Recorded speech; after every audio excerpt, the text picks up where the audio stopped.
primer lugar, la razón, las circunstancias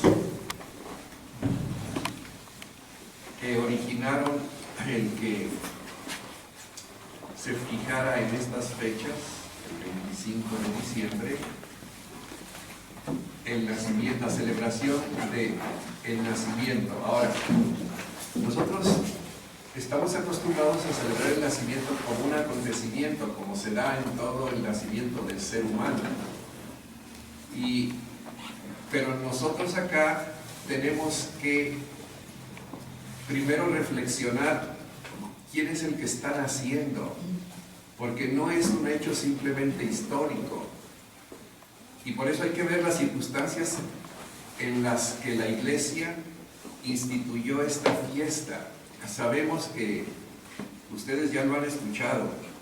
Esta fiesta comenzó a celebrarse hasta el siglo IV, ¿verdad? Que eso ya lo saben. Ya saben que el siglo IV es, y concretamente en el 354 es cuando aparece por primera vez en un calendario antiguo que está en la Biblioteca del Vaticano, aparece por primera vez en el año 354, en el calendario, está por primera vez la celebración de la fiesta del nacimiento de Dios con nosotros. Esto, como digo, ¿qué fue lo que impulsó a la Iglesia a establecer esta celebración? Porque antes creían en Cristo y celebraban a Cristo, pero ellos lo hacían hasta esa época. La celebración fundamental era la Eucaristía dominical y la celebración de la Pascua cada año. Para ellos era lo más, como lo entendemos ahora también, es lo más importante, celebrar a Dios con nosotros, el Señor resucitado, sobre todo en la Eucaristía, su presencia real que sigue acompañando nuestro caminar en la fe. Entonces, ¿cuáles fueron las circunstancias? Primero, que la Iglesia hasta finales del siglo III, del año 200, siempre estuvo perseguida. Ustedes han escuchado eso. La perseguían porque era una religión que no daba culto a las divinidades del imperio. Y hubo algunos emperadores que incluso se declararon de origen divino o de naturaleza divina y exigían que en el imperio se les diera culto. Entonces, como la Iglesia, como el cristianismo, ellos decían, nosotros no vamos a dar culto a falsos dioses. Nosotros creemos en Cristo y celebramos a Cristo. De ahí que eran perseguidos. Y ustedes saben que la Iglesia vivió muchos años, como llamamos, en las catacumbas, o sea, escondida, y ahí celebraba la fiesta del Señor cada domingo, pero con sus consecuencias también, de que eran perseguidos, de que luego los sacrificaban, en fin. A partir ya del siglo IV, en el año 313,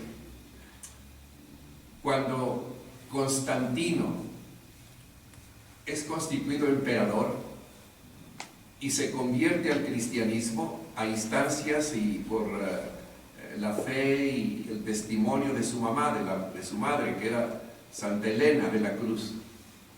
Eso sí lo han oído ustedes. Entonces, Santa Elena de la Cruz se convirtió al cristianismo y ella convierte a su hijo, a Constantino. Entonces, Constantino, ya siendo emperador, lo primero que hace para que el cristianismo pueda vivir, pueda celebrar y pueda proclamar a Cristo libre y con todos sus derechos, entonces lo que hace en el 313, da un decreto, se conoce como el decreto de Milán. Ahí, por primera vez, y muy sabiamente lo hizo, Constantino declara la libertad religiosa. esa libertad religiosa pues hace que todas las diferentes religiones y cultos que se celebraban en el imperio adquirieron carta de ciudadanía, o sea, tenían todo el derecho de celebrar, de manifestarse, y entonces diríamos, la iglesia, el cristianismo sale de las catacumbas y comienza a celebrar públicamente y comienza a proclamar el misterio de Cristo en el 313. En esa misma época está un gran debate. ¿En qué consiste este debate? Ustedes comprenden que los apóstoles, pues los 12 no tenían, y la pequeña comunidad cristiana, la primera comunidad de Jesús, fundamentada en los 12 apóstoles, los 12 no tenían mayor preparación,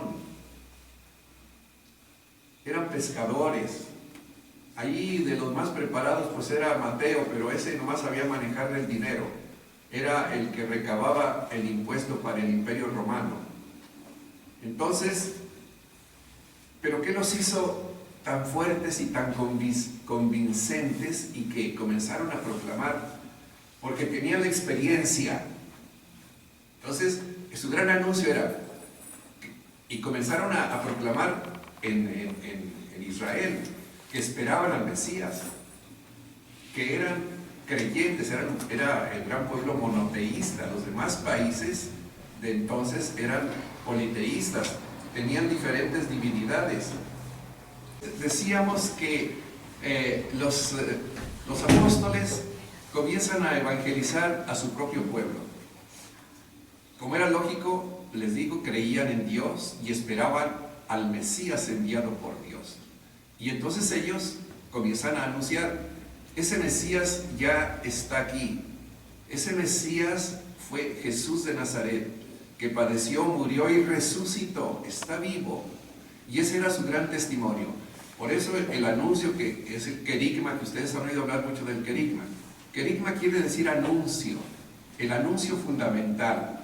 No, por ejemplo, yo puedo anunciar devociones a los santos, que es bueno, pero eso no es lo esencial.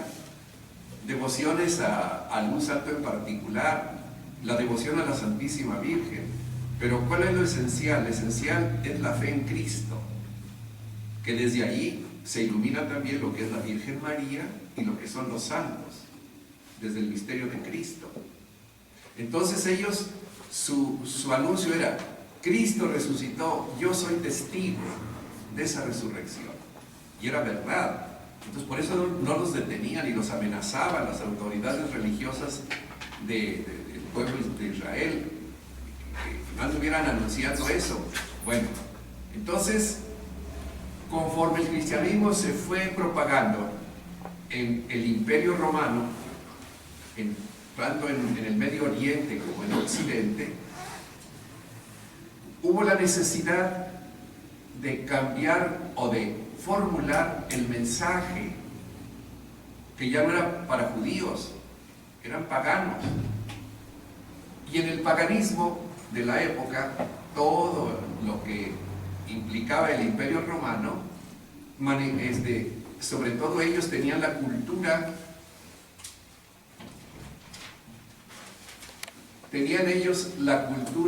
grecorromana. Ya saben qué es la cultura grecorromana, ¿no? O sea, griega y latina, que es lo del Imperio Romano.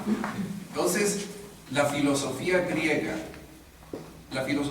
en esa época, influida por uno de los grandes filósofos que marcaron toda la historia y la cultura y sobre todo el modo de pensar en todo Occidente, se llamaba Platón, discípulo de Sócrates. Entonces, el platonismo eran muy creyentes aquellos filósofos, creían en Dios, pero tenían su manera de concebirlo. Ellos con muy buena lógica decían, la divinidad es una divinidad trascendente, o sea, eterna. La divinidad es impasible.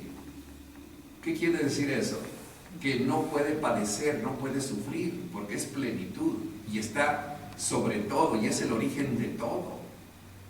Entonces, cuando comienza el cristianismo a anunciar que Jesús de Nazaret, que había padecido, muerto y resucitado, era el Dios verdadero, con su lógica ellos dijeron, a ver, espérenme tantito, no entiendo, decían ellos. ¿Por qué me dicen que ese Jesús, Hijo de Dios, tuvo que padecer y morir de esa manera como dicen, crucificado? Y recuerden que en el Imperio Romano, el peor tormento que aplicaban los romanos por traición al imperio era la crucifixión, era el peor de los tormentos, y lo hacían para escarmentar a todos los que de alguna manera se oponían al imperio y al poder de Roma. Entonces, la lógica de la filosofía griega, que era la de la mayoría del imperio, pues no entendían. Y decían, no entendemos eso. No es posible, la divinidad no puede padecer. Entonces, ustedes me dicen que Jesús es el Hijo de Dios, es Dios. ¿Cómo es que tuvo que padecer? No es posible eso. Y entonces comenzó la gran reflexión, cómo conceptualizar eso, cómo explicarlo, que Cristo Jesús se encarnó, se hizo un hombre, y como hombre tuvo que nacer, crecer y morir, y murió de la forma como se lo infringió la autoridad judía y el imperio romano, la crucifixión, y cómo al morir él manifiesta su verdadera identidad como Hijo de Dios, venciendo la muerte y resucitando a la plenitud de la vida. Ellos no lo entendían y comenzó, esa fue la primera herejía, así se llama. O sea, que surgieron corrientes dentro del mismo cristianismo que no aceptaban la divinidad de Cristo. Decían, Jesús fue un gran profeta, hizo muchos milagros, pero no es Dios, no está en la misma categoría de Dios Padre. Está subordinado al Padre, está como en un nivel intermedio entre la divinidad y nosotros los humanos. Y se decía que Jesús estaba subordinado a la autoridad del Padre, porque no era Dios como el Padre. Participaba de la divinidad, pero no como el mismo Padre, sino de una manera intermedia entre Dios y los hombres. Y todo eso era dentro del cristianismo. Entonces, ¿qué hace Constantino que se convirtió al cristianismo? Apoyó entonces al Papa y a la doctrina tradicional y oficial de la Iglesia, y entonces él promovió el primer concilio ecuménico. ¿Qué quiere decir ecuménico? Donde se reunieron todo el mundo de entonces a través de sus obispos. En aquella época él convocó la reunión. Ustedes han oído hablar de que el primer concilio de la Iglesia fue el de Nicea. No me hagan quedar mal los que han estudiado aquí teología. Entonces es el concilio de Nicea. Ahí el primer interesado era la autoridad de la Iglesia, el Papa y los obispos. Pero había obispos, había uno muy famoso que se llamaba Arbio, y él era de los que se oponían a aceptar la divinidad de Cristo. Lo aceptaban como un gran hombre, como un gran profeta, su doctrina maravillosa. Pero decía, para nuestra lógica, Jesús, si murió y padeció, pues no era Dios. Entonces, ¿qué hace pues la Iglesia? Apoyada fuertemente por Constantino, porque en aquella época, imagínense ustedes, para reunir a todos los obispos desde Francia, lo que es ahora Francia, incluso Alemania, España, Italia, Portugal, y luego todo el Europa Oriental, Checoslovaquia, Polonia, todo eso, y luego el mundo, el Medio Oriente, de lo que es parte de Asia, es Turquía, Siria, todo Egipto y todo el norte de África, en fin, para reunir hace 2000 años a los obispos, que no había medios de comunicación. Quien controlaba los medios de comunicación en aquella época era el Imperio Romano, que eran los que tenían sus grandes avenidas, o sea, acondicionadas por ellos para el traslado de sus ejércitos. Entonces, el único que podía patrocinar el que los obispos de todo el occidente se reunieran en un lugar que es Nicea, que es la región de Turquía, que le gustaba mucho esa zona a Constantino, y él fue quien fundó Constantinopla, que se llama ahora Estambul. La fundó Constantino porque quería hacerla centro o capital de su imperio. Entonces, en esa zona reúne pues a todos los obispos. Se reunieron 300 obispos, que era una maravilla en aquella época. Todos eran trasladados por los carros del imperio, y los cuidaban porque había asaltados, por todos lados había ladrones y asaltantes y todo. Entonces se reúnen en Nicea, en el año 325. Cuando les dije que el decreto que dio Constantino para la libertad religiosa, ¿cuándo fue? 354. No, 313. No, ya vamos mal. Aquí hago conversiones también. 313. Entonces, él proclama la libertad religiosa. Y luego se reúne por primera vez un concilio para debatir y precisar y establecer la doctrina fiel a la tradición evangélica y al mensaje de Jesús y a su identidad divina contra los que no creían y no aceptaban. Los llamaban los arrianos, que habían crecido mucho. Entonces se reúnen y es ahí donde proclaman que Jesús de Nazaret, que es parte del credo, es Dios de Dios, luz de luz, Dios verdadero de Dios verdadero, engendrado, no creado. El Padre eterno lo engendra eternamente, no lo crea, porque decían, es una criatura. Y por eso decía, engendrado, no creado, y luego de la misma naturaleza divina que el Padre. Entonces esa es la gran doctrina del Concilio de Nicea, y se estableció y se reafirmó a partir de allí para el cristianismo hasta nuestros días. O sea, nos ayudaron mucho a entender lo que es el misterio de Cristo. Entonces, ¿nosotros qué vamos a celebrar? Vamos a celebrar ese misterio por el que Dios, con un grande amor por su creación, el ser humano sobre todo y la creación en general, determina identificarse con nosotros, y no vino para perdonar nuestros pecados. Él tenía un plan más divino que perdonar. Y eso espero explicarme bien, porque es muy importante ahorita. Se está resaltando mucho que dejemos ese enfoque de que Dios en Cristo tuvo que venir a pagar por nuestros pecados. ¿No decimos así? Sí. ¿Y quiénes dicen así? Todos los católicos, sí.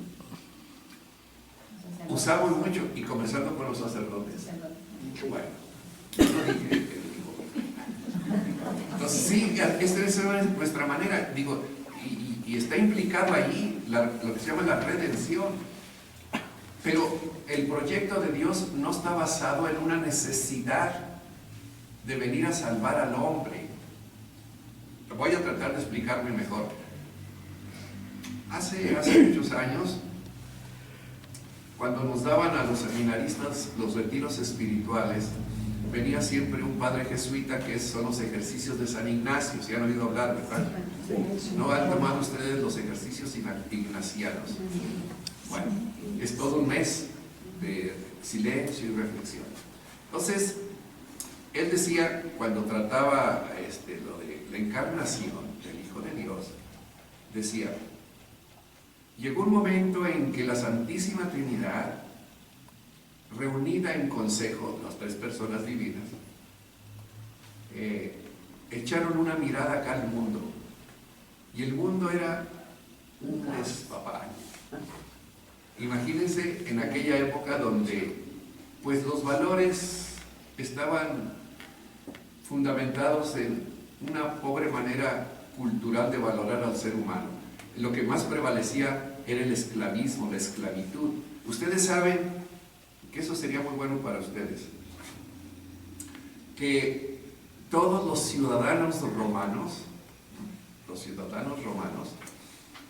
ellos se dedicaban a cultivar su espíritu y su inteligencia. Por eso tenía una gran acogida la filosofía griega. Entonces, todas las mujeres esposas de ciudadanos romanos nunca hacían un trabajo servil. Se dedicaban a cultivar su espíritu, su belleza, a conocer más la filosofía, las artes y todo eso. Y todos los trabajos, todo lo que era trabajo manual y de esfuerzo, estaba hecho por los esclavos. Por eso ustedes ven en las películas que los patricios romanos, con sus mujeres muy bellas, tenían un montón de esclavos. Y los esclavos no tenían ningún derecho. Incluso eran propiedad de los grandes ciudadanos o patricios romanos, que fue lo que sucedió aquí en Norteamérica, cuando trajeron a toda la esclavitud de los pueblos de África, los negros, para sus cultivos y todo, y ellos se daban la gran vida. Entonces, en la época del Imperio Romano no había amas de casa. Quienes hacían los trabajos de hacer la comida, todo eso eran los esclavos y las esclavas. ¿Sí me explico? Sí. Entonces era una situación tremenda. Por eso cuando llega Cristo y rompe con eso, dice, los pobres son amados de Dios, que se refería a toda aquella multitud que no tenía ningún valor, no tenían derecho a su propia vida. El dueño de ellos los podía matar y no había problema, porque eran de él y estaban a su servicio. Entonces llega Cristo con otra doctrina, proclamando lo que Él, junto con el Padre y el Espíritu Santo, dice: yo he creado al ser humano con la misma identidad nuestra, fue hecho a imagen y semejanza nuestra. No puede ser abusado como lo están haciendo ustedes, entre ustedes mismos. Entonces, ¿a qué vino Cristo? No vino, como les estaba comentando, y lo explicaban de esa manera sencilla. Entonces la Santísima Trinidad se pone a ver y dice, nuestra gran creación, y sobre todo la del ser humano, ya se fue por la borda. La mayoría, unos cuantos abusan de la mayoría y los matan y hacen lo que quieren, y entonces dicen, así era como lo explicaban. Entonces la Santísima Trinidad dijeron, tiene que ir uno de nosotros a arreglar ese changarro, porque esto no tiene ya otra solución más que tiene que ir alguien personalmente de nosotros. Y luego, pues el padre, según esto, le sugiere al hijo: oye, hijo, está bueno que tú vayas. Y el Espíritu Santo se fue luego a la carga de, pues sí que vaya él. No es así, pero es una forma entonces de explicarlo. O sea, ¿qué condicionó a Dios para venir e identificarse con nosotros? No el maldito pecado, a Dios eso no le importa. Eso al que afecta es al ser humano. Dios nos quiere libres de pecado, sí. Nos ama con un amor infinito y nos creó a su imagen y semejanza. Entonces Él dice, yo comencé la creación del ser humano a imagen y semejanza, entonces tengo que terminarla, tengo que culminarla. ¿Cómo? Cuando yo mismo, Dios, me identifique con mi criatura, que está hecha a imagen y semejanza, que ya participa de mi identidad divina, pero no en plenitud, tengo que ir a dar plenitud a esa identidad divina de todo ser humano, porque así los he creado y así voy a terminar la creación de ese ser que tiene que ser una expresión de mi mismo misterio. ¿Me expliqué un poco? ¿Sí? Bueno, Cosme. Entonces, ¿por qué se encarnó el Hijo de Dios? Porque nos ama infinitamente Dios, independientemente del pecado. Por eso decimos nosotros, si hubiera habido pecado o no hubiera habido pecado, el Hijo de Dios había venido a encarnarse. y a identificarse con nosotros. Que eso lo expresaron unos santos padres, tanto de los griegos como de los latinos.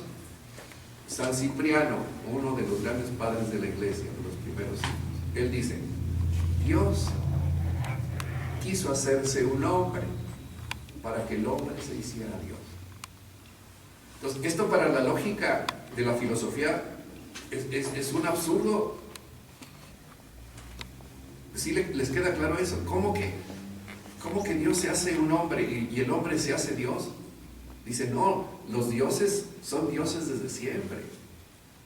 Y todos los seres creados tienen otra condición y nunca van a poder adquirir esa dimensión divina.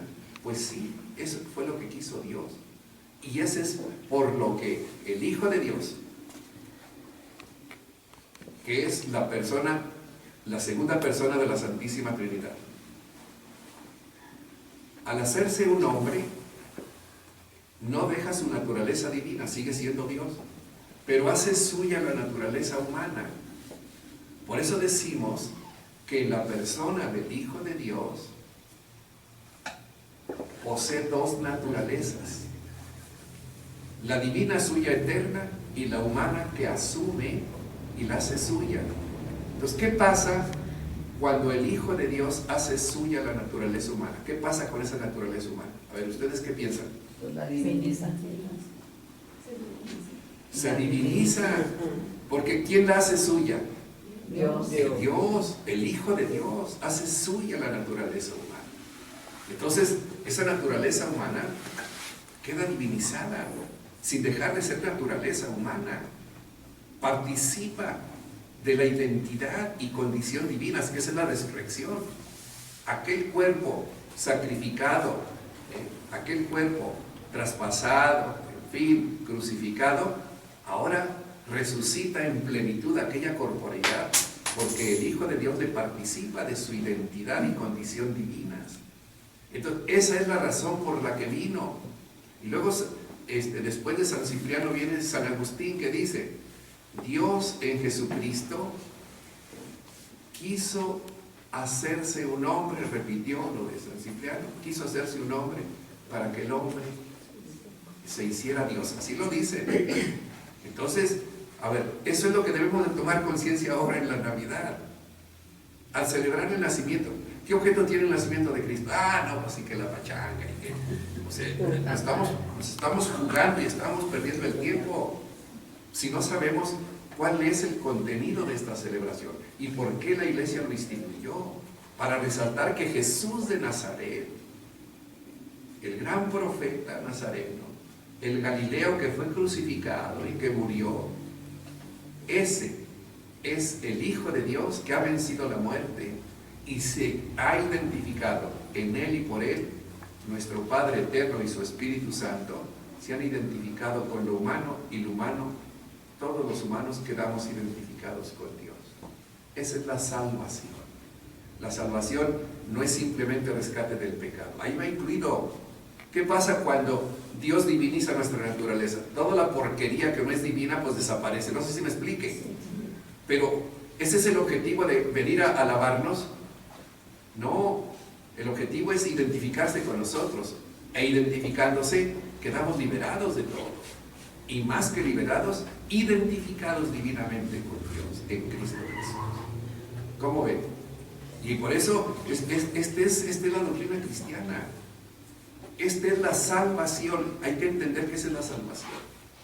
Ahorita insisto mucho en eso porque voy a tocar el tema que es de los temas del Adviento, que es la conversión. Entonces, para entender qué es la conversión y cómo debo de convertirme cada día, y especialmente en estos periodos que nos motiva fuerte la palabra del Señor y las celebraciones litúrgicas que nos invitan a la conversión, preparen el camino del Señor, enderecen las sendas, los terraplenes, todo que esté parejito, en fin. Entonces, espero explicarme, porque eso es lo esencial, entender pues cuál es el sentido divino, humano, de la encarnación del Hijo de Dios. ¿Por qué vino? ¿Vino porque el chacarro estaba? No, porque su proyecto eterno está desde la creación y Él iba a culminarlo. Por eso San Pablo dice en la carta a los Gálatas, cuando llegó la plenitud de los tiempos, ¿quién es el que le da plenitud al tiempo? Solo Dios. Y lo que significa darle plenitud, o sea, participar de su misma condición divina, nos diviniza. Ahora, ¿tenemos conciencia de eso? ¿Ustedes qué dicen? Pregúntense. Que eso es muy importante. Por eso, cuando la mujer tenga conciencia de su identidad divina, va a ser otra cosa este mundo. Y lógico, ustedes no solo reivindicar que equidad de género, no, hombre, eso es lo de menos. Ya ven ahora un problema también de determinar qué es eso de género.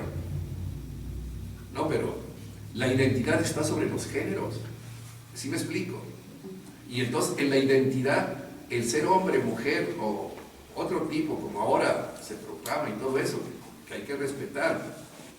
Y cualquiera que sea tu cultura y cualquiera que sea tu religión, todo ser humano en Cristo, tenemos la misma identidad divina.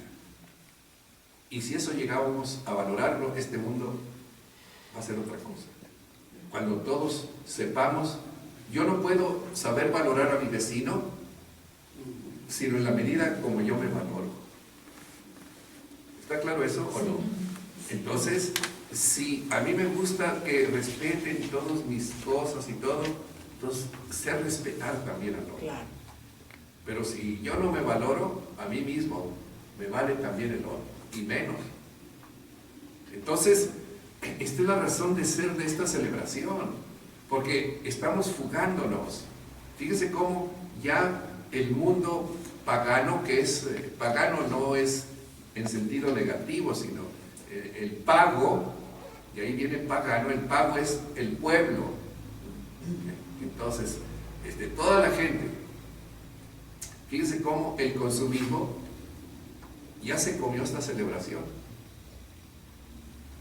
¿Desde cuándo comienzan ellos ya a celebrar en los grandes comercios?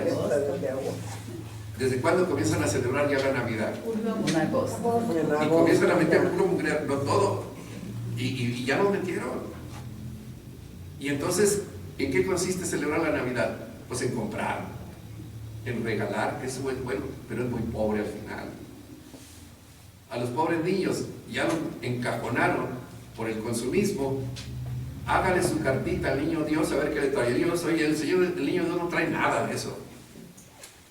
El gran don es Él mismo. Él es el que se da. Y no hemos sabido valorar esa dimensión de amor divino de Dios, compasivo y misericordioso. Por eso Dios es compasivo, porque se identificó con mi pobre realidad que estaba toda desintegrada, para comunicarle plenitud, no solo restaurarla. Como es, por ejemplo, en el plano humano, cuando alguien se enferma, ¿qué es la salud? Volver a su situación anterior de armonía. ¿Está claro eso? Pero le renuevan la vida, o ya sigue siendo uno viejito, con salud, o renuevas tu vida. No, no se renueva, continúas. En cambio, lo divino sí. La salud de Dios no es sanar del pecado, sino dar plenitud a tu vida, a tu identidad. Espero explicarlo, porque esto es muy importante. Y hoy estamos resaltando mucho eso en la reflexión teológico-bíblica, para decir, es que eso fue lo que hizo Dios en Cristo Jesús. Divinizarnos en plenitud y hacernos conscientes de ello. Por eso el cristianismo debe de ser la gran cultura humanizadora, divinizante del ser humano. Si no hacemos eso, no vamos a acabar con todo lo que nos está quejando ahorita. ¿Dónde está el problema? Pues en los hogares, de ahí arranca todo. Ayer me decían, dice, no, mi hijo, que está terminando ahorita su carrera, dice, pues ya se separó de dos de sus amigos. Dice, ¿por qué? Pues, ¿por qué se separó? Dice, y los quiere mucho, dice. Y ellos ya comenzaron a ser profesionistas en una ciudad aquí de México. Dice, pero a ellos les encanta andar en donde hay adrenalina. Entonces, siendo profesionistas, andan metidos también en el narcotráfico. Digo, ¿cómo eso no lo entiendes? Dices tú, bueno, ¿qué está pasando? Quiere decir que no hemos sabido valorar nuestra identidad. ¿Cómo es posible que terminaste una profesión y te guste andar metido allá? No sé si me explique. Entonces es la gran incongruencia. Entonces, oye, pues tenemos... ¿Qué pasó en la base? ¿No? ¿Qué formación les dieron? Y me llamó mucho la atención que dijo, y mi hijo dijo, ay mueren, dijo, yo ya no me junto con ellos, los quiero mucho, pero yo no quiero meter en eso, yo quiero seguir mi carrera. Pues quiere decir que lo formaron bien en su hogar. Ahora, para formar bien en su hogar, ustedes tienen que ser las primeras en estar convencidas de su identidad divina. No se dejen. No se trata de que lleguen y agarren a trompadas al marido ahorita, por lo que sea, no se trata de eso, sino de tomar conciencia de nuestra identidad. Y entonces, ¿qué pasa? Cuando se tiene conciencia de esa identidad, no arremetes contra nadie, sino tratas de hacer que tu mundo que te circunda lo levantas. Tengo que darle esa dimensión divina que yo soy y de la cual soy consciente, y quiero que mi entorno así también crezca. No sé si me explique, porque todos los movimientos revanchistas y revolucionarios no sirven, crean nada más problemas y divisiones. Ahorita, ojalá y no sea así con el nuevo régimen, que son de la izquierda, y yo soy de izquierda, y todos los de la derecha o se someten. Oye, espérate, de izquierdas y derechas, pues esa estupidez. ¿Por qué no decimos vamos a luchar por el ser humano y su dignidad? Aunque no hables de lo divino. Y entonces ahí sí no hay para dónde te hagas, que si eres derecha o eres de izquierda. Porque todos esos es manejar intereses y el deseo de poder y todo, ¿no? Entonces, ¿a qué vino Cristo? A identificarnos con Dios. Y somos de Dios. Y tenemos esa dignidad de decirle a ese Dios eterno que es mi papá, de verdad. Por eso, el que en su Hijo eterno, el Padre eterno, donde expresa su identidad divina de ser Padre eterno, en el Hijo. Entonces, por eso es a través del Hijo que dice, ahora a todos estos que yo los he creado con un grande amor, voy a identificarnos con mi paternidad, hacernos mis hijos de verdad. Y por eso viene Cristo y hace suya mi naturaleza, y en ella el Padre me está acogiendo en su paternidad eterna. Esto es muy importante, este es algo esencial para sus vidas, y esto es la fe, esto es ser cristiano. Porque ser cristiano es, pues sí, vamos a celebrar la Navidad, pero ¿qué celebras? No, pues hay que regalar, y el consumismo, como les digo, ya nos invadió, Incluso, ¿cuál es el personaje más importante? El viejo panzón ese de la Coca-Cola. Pues fíjense cómo, digo, ellos sí son muy hábiles y ellos hacen su negocio. Y el cristianismo, no, pues nosotros acá, ahí vamos. Y al cabo nos encomendamos a la Virgencita de Guadalupe, y la Virgen también dice, oh, hijos míos, hijas mías, no me han entendido lo que significa ser madre de Dios. Una mujer bien humilde.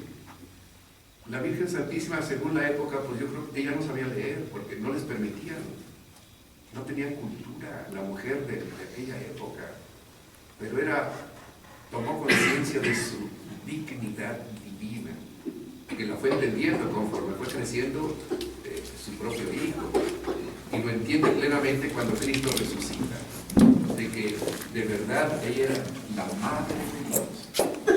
¿Cómo vamos? ¿Vamos bien? Entonces, fíjense cómo esto es algo fundamental que no lo reflexionamos con frecuencia. Este es el sentido que hay que darle a la Navidad. es resaltar Dios con nosotros. Él se ha hecho una sola cosa para que nosotros seamos identificados con Dios. Digo, les cuesta trabajo, yo lo sé, porque les han enseñado, digo, hemos manejado de otra manera. Entonces ahora vayamos hasta lo más profundo, que allí está comprendido en el misterio de Cristo y que no hemos sabido sacar a flote para entenderlo y hacerlo nuestro, vivencia. Por eso cada día yo tengo que despertar bendiciendo a mi Padre del cielo que me ama infinitamente, a pesar de mi condición y de todos mis lastres, pero Él me ama a mí y quiere que yo ese amor lo viva en plenitud, con gran libertad, con una gran alegría. Ese es el motivo de la Navidad, la paz y la alegría. ¿Pero qué es la paz? Una gran armonía. Pero ¿qué es lo que les va a dar armonía a sus vidas? Ya ahorita desgastadas, como todos estamos desgastados por el paso de los años, que eso ustedes deberían de ser orgullosas de sus caras también, pero pónganse bonitas, de decir, como decían los que regresaban de las guerras, heridos, decían, estas son las señas de la lucha, que yo luché por la libertad de mi país, en fin. Entonces, digo, pues lo que va pasando, las arrugas son señal de mi caminar en la vida. Pero póngase bonitos. Pero ahora, ¿qué es lo que le va a dar sentido a eso bonito que ustedes quieren ponerse cada día? Ustedes merecen estar más bonitas de lo que ya son y logran estarlo por su identidad divina. No sé si me explique. No por la condición de que yo soy doña fulana de tal, y que soy la primera dama, y que soy... No, tan primeras damas ni que la fregada. Tu dignidad rebasa a cualquier primera dama, hombre. Pero no somos conscientes. Órale, pues hay que hacerlo. Y ese es el primer mensaje que el Señor nos da. Oye, yo vine a identificarme contigo porque yo quiero que tú te identifiques divinamente conmigo. Eso es lo que me está diciendo Cristo. Y eso es lo que me está diciendo mi Padre Eterno en mi Hijo. Quiero que seas una sola cosa conmigo y llenarte de mi paternidad. Es lo que nos está diciendo el Espíritu Santo. Tú eres templo vivo de mi presencia. Pero lo decimos así como en fórmulas de catequesis y no las asimilamos. Bueno, ya no las entretengo tanto. ¿Vamos a un descansito?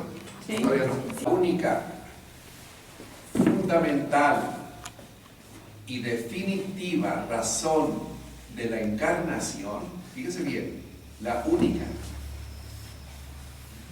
la definitiva razón por la que Dios se encarna es participarnos de su identidad divina para siempre. Eso es lo único. Y entonces de ahí pues, ¿en qué consiste pues la conversión cristiana? A la luz de ese misterio salvífico de Dios con nosotros y nosotros con Dios. La conversión cristiana difiere de la conversión humana y de la conversión tal como se manejaba en el Antiguo Testamento.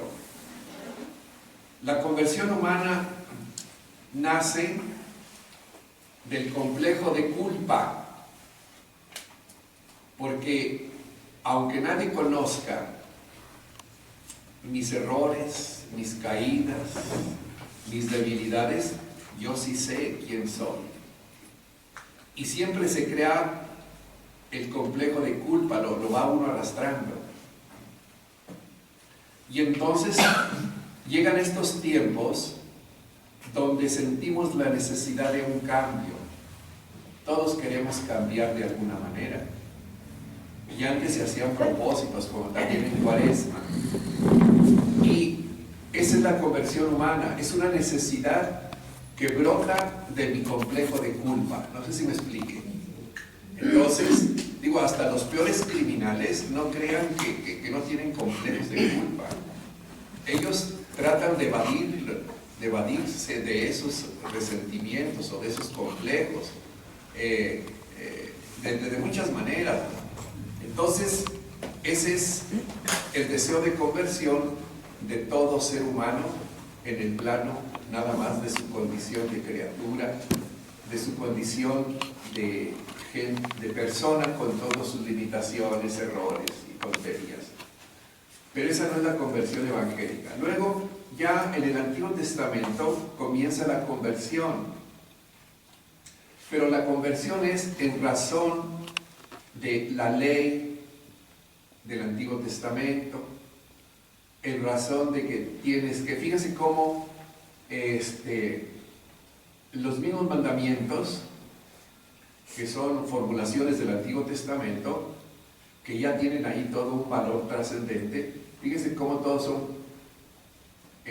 a partir de amarás al Señor con todo tu corazón, no mates, pura cosa negativa, no hagas esto, no hagas lo otro. Y en cambio llega Cristo y nos habla del único y verdadero mandamiento. Ese, sobre él y a partir de él es como se da la conversión. Entonces la conversión ya no es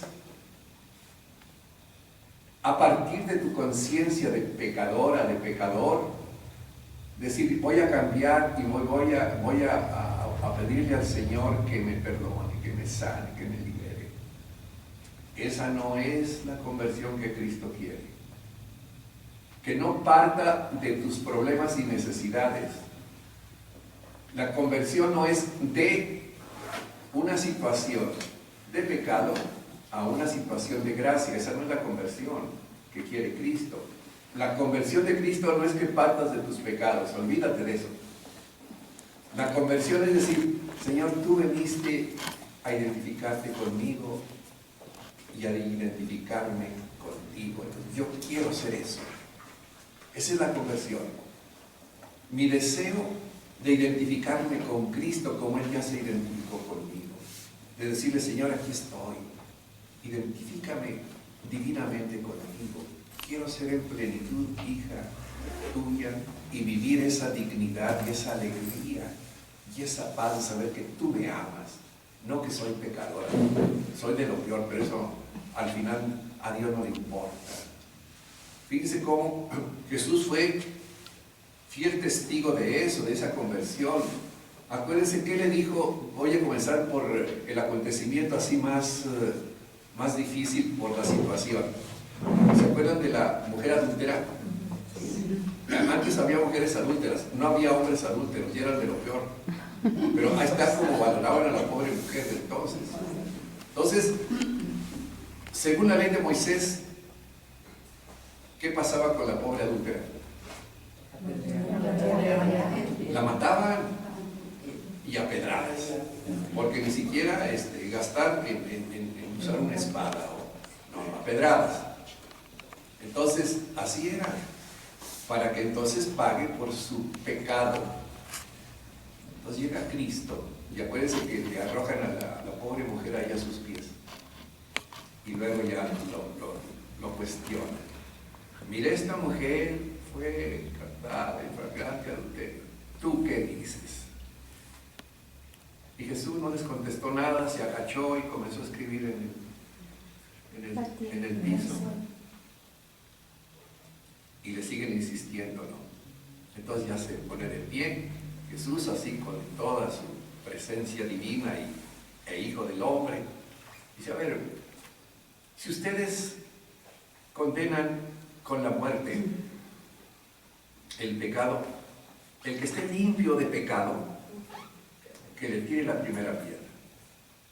Entonces, ahora, eso se nos dice con una autoridad grandiosa, impactante. Porque ahora, a ver, que le tire, cualquiera le agarra pedriza, ¿no? Pero con aquella autoridad que tenía Jesús. Entonces dice el evangelista que comenzaron a escabullirse, ¿no? Comenzando con los que primero habían llevado allá a aquella pobre mujer. Y Cristo se volvió a agachar. Fíjense cómo él nunca clavó la mirada en ella, nunca. Se puso así, se agachó junto con ella y siguió escribiendo en el piso. Se pone de pie después de un rato y entonces sí le dice, oye mujer, ¿dónde están los que te condenaban? nadie te ha condenado. No, Señor, nadie. Dice, yo tampoco, yo no vine a eso. Dice, vete, sé feliz, no vuelvas a pecar. Ese es Dios. ¿Le echó en cara algo? No. Dijo, vieja, no, porque eso es humillante. Dios jamás va a humillar. Nosotros no sabemos, los sacerdotes en general no sabemos confesar, ¿eh? Porque cuando ustedes se acerquen a la confesión deberíamos de acogerlas con el amor con que nuestro Padre en Cristo les acoge. Cristo no echó en cara nunca a ningún pecador, nada. Ya comencé con la mujer adúltera. Luego se acuerdan de la que era considerada una gran pecadora, y su gran pecado es haber sido bonita, como ustedes. Fíjense cómo a veces, digo, como está este mundo, la belleza se convierte en comercio de los poderosos, ¿o no? Desgraciadamente, en vez de valorar la belleza de la mujer como belleza. Por eso dicen, Dios es el que más ama lo bello y lo bueno. Entonces, esa es la Magdalena, que ya han oído hablar mucho de ella, ¿no? Entonces se dice, yo digo en broma, que es que ella había sido Miss Galilea. No crean que era cualquier cosa. Galilea era toda la región del norte donde nació Jesús, en Nazaret, el lago de Tiberíades, todo Cafarnaúm, y otras ciudades importantes, Tiberíades, en fin. Entonces ella, según esto, digo, una mujer bella, pero manipulada y abusada por su belleza de tantas maneras, ¿no? Entonces llega el momento en que ella siente una hambre de liberarse, de volver a retomar su dignidad, de su belleza, en fin, y comienza a escuchar que hablan de Jesús, el Nazareno, el profeta Galileo, con toda su manera de predicar del amor de Dios, de venir a reivindicar a todo ser humano, a los más pobres, a los más amolados. Entonces, ella aprovecha cuando está ahí llega según esto creo que en Cafarnaúm, llega Jesús y es invitado por uno de los fariseos. Los fariseos, toda la conversión está en exigir que cumplas la ley, no vivir el amor de Dios y proyectarlo, sino cumple la ley. Eso se llama el legalismo, que no debe ser lo que mueva nuestras vidas. Entonces invita a Jesús, y Jesús rechazó a alguien que lo invitara por muy pecador y muy difícil y canijo que fuera, no a nadie. Entonces le invita a aquel fariseo, y ahí va. Por eso le echaban en cara a Jesús, que era un comedor que andaba ahí con todos los pelafustanes de lo peor, en fin. Y Jesús, tranquilo. Entonces va a la casa del fariseo, hombre importante. Entonces celebra una comida. Y estando en la comida, entró la Magdalena. Entró la mujer, que así se le identifica muy posiblemente con la del Evangelio, que habla de la pecadora. Se mete, no era invitada, se mete a la comida. Y entonces que la ve entrar el fariseo, dijo, híjole, ya digo, está vieja. Y como era considerada entonces, era una pecadora. Digo, a lo mejor suena feo, pero tal vez así como una prostituta, ¿no? Entonces, híjole. Y luego el que quería quedar bien con el maestro, ¿cómo ve, doctor? Pues estaba la cosa difícil. Y comienza aquel. Y Jesús se da cuenta, ¿no? Y entonces le dice, oye Simón, tengo que decirte una cosa. Sí, dime, maestro. Mira, y estaba ahí esta mujer abrazada a los pies de Jesús llorando, ¿no? Que sí conocen el pasaje, ¿no? Sí. Y entonces, y lógico así, con una actitud bien humana de mujer, digo, pues llore y llore, pues le mojaba los pies y luego se cogía el pelo que era abundante y con el pelo como que le secaba los pies, o sea. Entonces Jesús tranquilo y conociendo la actitud, lo que traía por dentro el fariseo, le dice: Simón, tengo que decirte una cosa. Dime, maestro. Dice: mira, yo llegué aquí a tu casa y no me recibiste con el beso de la paz, que esa era una manera de recibir, cuando era una invitación auténtica, de amigos, de cariño. Dice: y tú no me diste, y ella no ha dejado de besarme los pies. Luego, no me lavaste los pies. Era una costumbre, antes no había, nadie andaba en cabalgaduras, pues, nada más lo del imperio, todo el mundo era a pie. Entonces por eso Jesús se echaba 3-4 días de ir desde el norte, donde vivía, en Nazaret y en la región de Galilea, para ir hasta Jerusalén, que estaba en la parte sur. Se echaba 2-3 días a pie, como los pobres migrantes que tenemos ahí ahora de Centroamérica, ¿no? La pobre gente. Pues iba Jesús por etapas con sus discípulos. Y lógico, pues llegaban con sus guarachitos, pues se les empolvan los pies. Y una manera de recibirlos en casa, acuérdense ustedes que no se sentaban, sino se ponían así como se ponían así a gusto con cojines y las mesas. Exacto. Y entonces les lavaban los pies para que descansaran. Entonces era el descanso, así a gusto. Digo, y el fariseo no le lavó los pies y dice: y ella no ha dejado de lavármelos con sus lágrimas. Entonces yo te digo una cosa: a ella ha pecado mucho, pero mucho se le perdona, porque ama. Por eso, fíjense cómo esa es la medida de Dios. Sí, Dios no va a medir tus pecados o lo que sea, sino cuánto lo amas. Señor, yo te amo y soy de lo peor, pero te amo. Eso es lo esencial, porque entonces va a comenzar el proceso de identificación de Él contigo y tú con Él. Y acabó siendo una santa, ¿o no? Ahora, fíjese cómo cambió su actitud. A partir de ese momento, Cristo era su maestro y no lo dejaba, y andaba con Él para todas.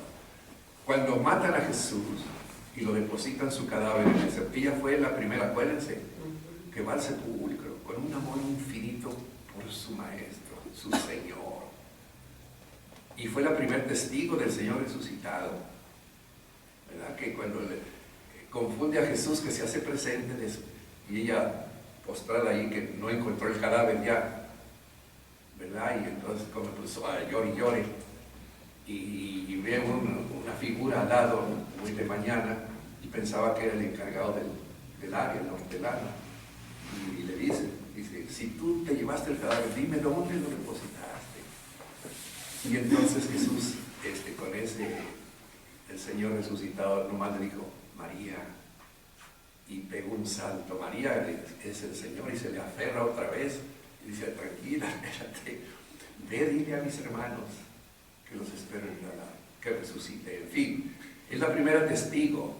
Ahora, fue testigo porque, a ver, fíjense, de Miss Galilea, Miss Despapalle, ¿por qué se convirtió en testigo de la resurrección? ¿Por qué? ¿Quién la convirtió en testigo? Verdaderamente se arrepintió de por aquí. No, pero ¿quién la convirtió en testigo? Fue su amor. Jesús. Su amor por el Señor. Y fue el amor de Dios, de Él, que ella dejó que la embargara. Por eso no depende de nosotros. Esa es la conversión. La conversión es volverme a entregarme al Señor resucitado.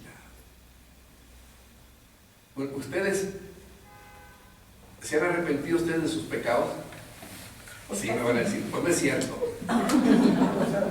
Pues a ver, es que miren, voy a poner el ejemplo así cuando estuvo jovencito, que trae uno las neuronas, o ¿cómo se llaman?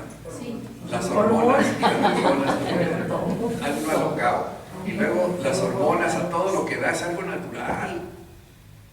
Pues todos los problemas sexuales son tremendos, las tensiones, todo. Y entonces que el padrito me dice: oye, ¿te arrepientes? Pues sí, sí me arrepiento. Pues no es cierto, porque traigo la cosa encima. No sé si me explique. No puedo, no tengo capacidad, aunque le diga que sí, porque es algo que está en mi propia naturaleza. Entonces, ese no es el arrepentimiento que Cristo quiere, sino el decirme, tú con todo tu problema, porque yo te he creado así.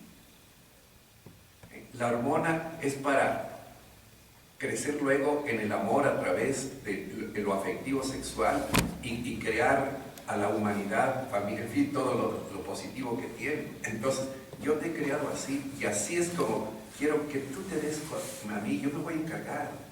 No sé si me explique. Por eso ustedes nunca anden prometiendo que ya van a dejar de ser muy comunicativas de la vida de los demás. Porque según va uno pasando etapas, y ya al final ya la vida ya está uno muy tranquilo, pero le interesa la vida de los demás. Entonces, lo pongo como ejemplo así, nada más grosero. Ese no es el problema, porque entonces no estoy creyendo en Cristo, que vino a identificarse conmigo para que yo me identificara con Dios. Esa es la conversión. Señor, yo quiero identificarme contigo. ¿Me explico o no? Sí. Entonces, y por eso Cristo le echó en cara a la prostituta, le echó en cara a la adúltera, les echó en cara su pecado. No. Nunca, jamás. Nunca. ¿Por qué? Porque eso es despersonalizador, te hacen sufrir más. Mira nomás, vieja, pecar. Oye, espérate, la estás hundiendo más. Jesús nunca actuó así. Por eso, ¿se acuerdan también? Y todo lo que Jesús predicó lo realizó. ¿Se acuerdan de uno que era jefe de publicanos? ¿Los publicanos qué eran? Los publicanos eran de lo peor. Eran los tipos de lo peor, ¿eh? ¿Por qué? Porque esos recaudaban el impuesto para que los romanos vivieran, como les digo, en los baños y cultivándose. Y como llegaba de todos lados, llegaban los impuestos que se hacían a la pobre gente, a los agricultores, a todos. Y con eso pagaban sus sirvientes, sus esclavos, y ellos vivían felices.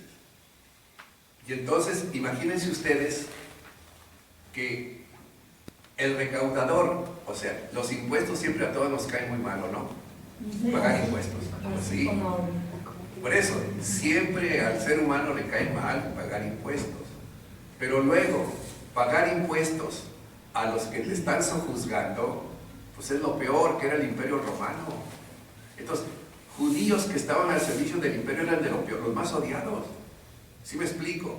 Esa era la situación, por eso eso eran los publicanos. Y uno de ellos, que era jefe de publicanos, y tenía lana a morir, porque les toca buena tajada. A ellos les tocaba también tajada, ¿no?, de lo que mandaban al imperio. Entonces, ¿se acuerdan de uno que era chaparrito y se sirvió un agua? Saqueo. Se llamaba Saqueo. O sea, es un personaje histórico. Cuando en la Biblia, en los evangelios, vienen los nombres, se está hablando de personajes históricos. Esto viene a cuento aquello de que los Reyes Magos, busquen en los evangelios de Mateo, el evangelio de Mateo, que es el único que habla de los Reyes Magos, a ver si vienen los nombres, ni cuántos eran. O sea, eso es un simbolismo del mundo pagano que venía buscando al Señor. No fueron personajes históricos, pero ya los hicieron para vender ahora en este mundo. Bueno, entonces, este publicano, jefe de publicanos, siente la necesidad también, comienza con su conversión interior humana. Pues llegó un momento en que se sintió mal, ¿verdad? Y luego comenzó igual que la Magdalena, del nazareno, del predicador, el que perdonaba, el que liberaba, el que sanaba, el que revivía muertos, en fin. Y entonces nace en él la curiosidad, así es, de conocer a Jesús. ¿Y qué hizo? Entonces, como siempre en esa etapa Jesús traía mucha gente que lo andaba siempre siguiendo para que le hiciera milagros, lo sanara, en fin. Entonces entran a Tumulto. sí, era ¿en qué parte fue? No me acuerdo si fue en Cafarnaúm o en Tiberíades. Entonces entra al pueblo Jesús, lleva, y Saqueo, que dice el evangelio, era bajito de estatura, Entonces corre adelante de que venía toda la multitud acompañando a Jesús y se sube al árbol, ¿verdad? Digo, para verlo pasar. Cuando llega ahí Jesús, le dice, Zaqueo, bájate pronto. Hoy me hospedo en tu casa. Eso es Dios, esa es la encarnación. Dios vino a hospedarse en mi casa, que soy yo. Ahí está Jesús actuando. Y Zaqueo nomás tenía ganas de verlo. Pero para Jesús eso le bastó. No estaba arrepentido. Después va a venir el arrepentimiento, como se entiende ya. Entonces, bájate pronto. Hoy me hospedo en tu casa. Híjole, para él, imagínense, que era rechazado y odiado de todos. Y que Jesús le dice que se va a hospedar en su casa. Y no le eche en cara nada. Entonces, dice, Zaqueo se bajó con una alegría inmensa. Y así lo recibe en su casa, pero con una alegría inmensa, ¿no? Y estando sentados a la mesa es cuando él se pone de pie por la presencia del Señor. Fíjense, eso es diferente de la conversión, ¿no? O la reacción a la conversión. Se pone de pie y le dice, Señor, si he defraudado a alguien, le voy a regresar 3 veces más. Y de todo lo que yo tengo, que ha sido mala vida, voy a dar la mitad a los pobres. Fíjense cómo, ¿por qué viene esa reacción? Pero la conversión, ¿en qué consistió? En que recibió a Jesús en su casa. Su casa soy yo. Recibir uno a alguien en su casa, lo estás recibiendo en tu yo. ¿Está claro eso? Entonces, por eso, pero ¿de quién fue la iniciativa? De Jesús. Bájate pronto. Hoy